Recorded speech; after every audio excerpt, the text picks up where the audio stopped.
इचलकरंजी परिसरात पुन्हा एकदा मारहाणीची गंभीर घटना समोर आली असून या प्रकरणी शहापूर पोलीस ठाण्यात गुन्हा दाखल करण्यात आला आहे।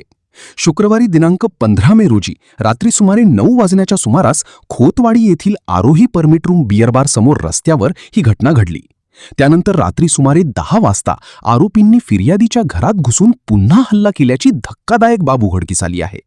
या प्रकरणी ओम सुहास नर्मदे वय 19 राहणार हनुमान मंदिर परिसर जावायवाडी तारदाळ यांनी फिर्याद दिली आहे। फिर्यादी व आरोपी सुजल नलवडे राहणार खोतवाडी यांच्यात पूर्वी झालेल्या वादातून हा हल्ला करण्यात आल्याचे प्राथमिक तपासात समोर आले आहे। घटनेदरम्यान आरोपींनी फिर्यादीची मोटरसायकल अडवून त्यांना तसेच त्यांच्या नातेवाईकांना लाथाबुक्क्यांनी मारहाण केली। यावेळी फायटर या हत्याराने वार करून गंभीर दुखापत करण्यात आली। या हल्ल्यात ओम नर्मदे यांच्यासह सागर दत्तात्रय नर्मदे 46 वर्षे आणि अजय वसंत चौगुले वय 39 दोघेही राहणार हनुमान मंदिर परिसर जावायवाडी तारदाळ हे जखमी झाले आहेत। तक्रार देण्यासाठी फिर्यादी पोलीस ठाण्यात गेल्याचे समजताच आरोपींनी फोनवरून तुला व तुझ्या कुटुंबाला जिवंत सोडणार नाही अशी धमकी दिली।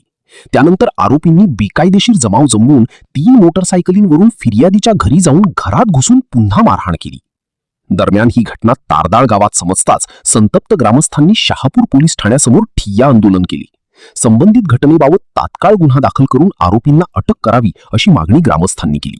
यावेळी पोलीस निरीक्षक गजेंद्र लोहार यांनी ग्रामस्थांशी संवाद साधत तातडीने गुन्हा दाखल करण्याचे आश्वासन दिल्यानंतर आंदोलन मागे घेण्यात आले।